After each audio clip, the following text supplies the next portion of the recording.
What's up everyone, this is FromCheng here, bringing you an Armored Core 5 tutorial. Now, basically I'm going to be doing this segment just to help out a bunch of the newcomers. So as you know, Armored Core 5 is not a very easy game to get into. There's not a whole lot of guides, and not a whole lot of walkthroughs, and a lot of what you have to learn in the game is pretty much through trial and error. The thing is that you have to do so much of it that it's hard for people to maintain interest in the game because it's so difficult. So basically what I'm going to do for this episode is to talk about some of the stats in the game in order to clear up some information and basically make it easier for newcomers to refer to this information. Today I'm going to be talking about the stats dealing with the frame parts, which is basically, head, core, legs, arms, because there's quite a few stats in this game, and I don't think I could get through all of it in just one episode without being, 30 minutes long, so I'm just going to do the body parts first. So let's go ahead and jump right in. Alright, start with head. Alright, the first stat you can see here is AP. AP stands for armor points, and it's basically your health in the game. So the more of this you have, the better. AC's average between 22 and I think 50, a maximum of 50,000. So low end 22,000 and high end about 50,000. Alright, and then next you have your KE, CE, and TE defense. Basically these are the three defense and damage types in the game. Certain parts have certain specialties in defenses. This one, for instance, the Beowulf head, has a high CE defense but a low KE and TE defense. This is of course because it is a CE head. CE resistant, has a whole lot of that defense type. KE, as you can guess, has a lot of KE, but not a whole lot of the other one. TE, same deal. Whole lot of TE, not very much KE or CE. Alright, so the next stat you see here is the stability computation. Basically what the stat is it determines how much more speed it adds to your AC. So the higher the stat is, the faster your AC will go. The Beowulf here, for instance, I think it has the second highest stability computation, and it adds a whole lot of speed to your AC. It's got pretty poor, defense and AP stats, but the fact is, the stability computation and a few other of its stats are really high. It makes the drawbacks quite minimal in turn. Okay, next we have the camera performance. Basically, this determines how much range it adds to your FCS, and also determines, let's see, alright, there we go. It also determines your scan range in scan mode. So, for instance, if you use this head, the Beowulf, as an example, and you equip the Glance FCS, which has a range of 200, you'd get an extra 100 range, so your FCS would technically be able to lock on to enemies all the way up to 300. I don't think that's an exact number because it varies head by head, but it's approximately 300. Like I said, it's different for each head based on the stat value. Next we have the scanning performance, and this determines how fast your head is scanning your enemy. So the higher the stat is, the quicker you'll be able to scan your enemy and get all of their stats. Now, for this example, the Beowulf head, for instance, has a very low scanning performance, so it's going to take like 3 or 4 seconds to fully scan an enemy. So you have to make sure to keep your heads up display on your enemy the whole time while it's scanning. In comparison, the Fuxi head, which is right here, has almost triple the scanning performance at 182. When it scans an opponent, it's almost instantaneous. It's like you got your HUD over your opponent and bam, they're fully scanned. So how much scan you want is depending on your situation. Usually you want a faster scan speed, especially if you're carrying dual weapons so that you know which ones to drop and to get more speed. But it's really a matter of choice. Anti-jam performance. Now this stat determines how well the head, all of the stats in the head work when it is subjected to a specific weapon types, namely the jammers, which basically, as the name suggests, jams certain functions on an AC. Basically kind of just scrambles it up and makes it not work very well. So the higher the stat is, the better performance it's going to get while being used, while jammers are used against it. Don't worry too much about this stat. Jammers are not used particularly often, and so it's not really a stat you need to pay too much attention to. Your stability, computation, and your camera performance, as well as your AP, KE, C, and TE, are in comparison very important. So just keep note of that whenever you pick a head. Right, moving on to the cores, we have the AP, KE, C, and TE as always.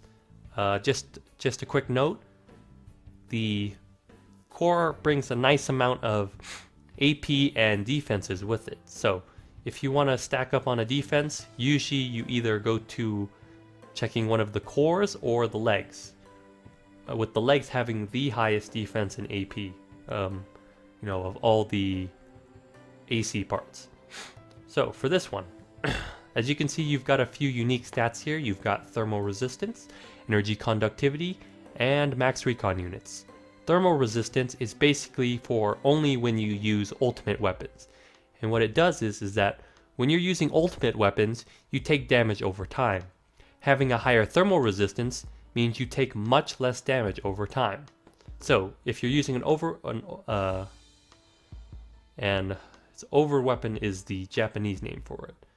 Ultimate weapon is the North American name for it. So if you're using an ultimate weapon, you want this stat to be really high. Energy conductivity. Now, this stat actually does two things. One thing is that it determines how fast your ultimate weapon charges when you have it equipped. But secondly, and probably more importantly, it also determines how quickly your boosters go to maximum speed. We actually tested this one out. I'm actually not too sure about this one, but I've got to retest it. I just haven't done it in a while. But basically, it means that if you have a core with a high energy conductivity, you'll be moving much faster. It's not quite as noticeable unless you get the higher numbers, but it's definitely there. Next we have max recon units. Now, recon units are basically the things that help you see your enemies when they're behind buildings. So, as you can see here, number of recon units that can be installed and used. Certain cores have a certain amount. KE cores have the largest amount of recon units, as you can see here. Jotun has 60. In comparison, some of the CE cores, between 10 and 30. And same with the TE cores, between 10 and 30. Yeah, Desbog has lowest at 10, KT-105 has best at 30. So basically, these little units run out after a certain period of time. So depending on which recon unit you use, you'll want to pick a core that has enough recon units that you can use it. Alright, next is arms. Alright, so for arms, you've got again AP, KE, CET, and then you also have two other stats, firing stability and shoulder unit storage. Now, firing stability basically determines how much faster your weapons fire, and also how long how accurate they are. As you can see here, let me bring up the stat real fast. Ability to reduce barrel wobble and recoil when firing. So basically, it makes your weapons fire faster, and it makes your shots more accurate the higher the firing stability you have.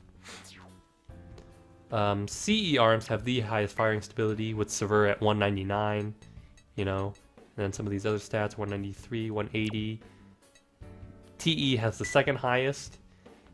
No, I think the highest is 156 with the Animus arms. And then you have KE, which have the lowest, except for this one. There tends to be a little variation. But and then we have the shoulder unit storage. Basically, what it's saying is shoulder unit is basically, does it have a shoulder unit where you could put shoulder weapons?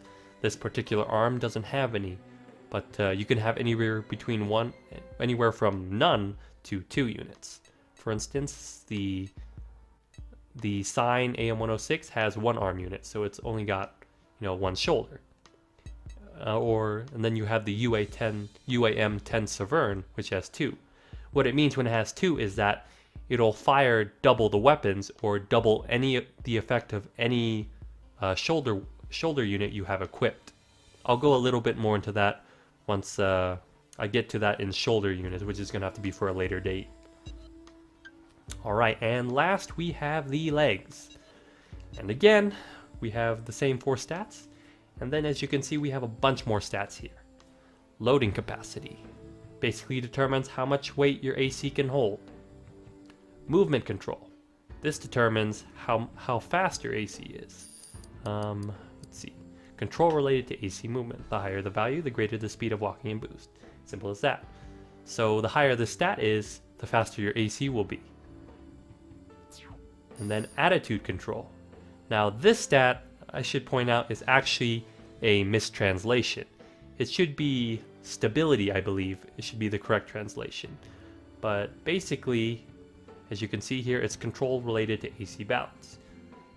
The higher the stat you can get this, the less effect you get when you hit the ground. You do a hard landing, what we call, or when you get hit. And also, like movement control, the higher the stat is, the faster your AC will move. Then we have turning performance. Pretty simple. It's how fast you can turn. Certain legs have certain, have a certain value for this. Light legs have a very high value, mediums kind of high, and it's really low when you get to the heavier legs. Jumping performance, basically how high you can jump. Again, pretty simple. Certain legs have certain numbers for this stat, some higher than others. Like the LRJ, since it's a bit special, it has a very high jumping performance, which I can actually show you later because a few of the legs have different stats. Charge attack power. This stat determines basically the power of your charge boost, which is basically your kick. The power actually, so this is the base power. My assumption is that when you're standing still, because the power of your kick or your charge boost is actually determined also by 2 other factors, which is weight and speed. So although it says 8400 here, you could actually get it much higher by being heavier or faster. Deflection enhancements. This stat is only if you're using cannon weapons. Basically what it means is that it's going to increase the defense of your AC by that amount. So 187 is going to increase, I actually don't know what the percentage is, but my assumption is 187%. But basically it just increases your defense values. This one is another one you don't really have to worry about too much. Not a lot of people use cannon weapons on non-tank legs, and the ones that do, like the quads, they don't really care for that anyway because it's not that important. Alright, so that sums it up for this Armored Core 5 tutorial. I know there's a few stats you can see here on the right that I didn't cover, but like I said before, I'll cover that later. Basically, there's a whole bunch of stats, and I don't want to spend too much time in one episode covering it because otherwise it's going to be a huge half an hour long episode. So I'm just going to go ahead and end it here. Hope this information was useful. If there's anything else you want explained in more detail, go ahead and let me know in the comments, and I'll try to tackle that in the next episode. And as I've said before, if you liked this episode and found it useful, please like and subscribe to the channel. I'll obviously be making more of these, and I hope you enjoyed it. This is From Cheng, signing out.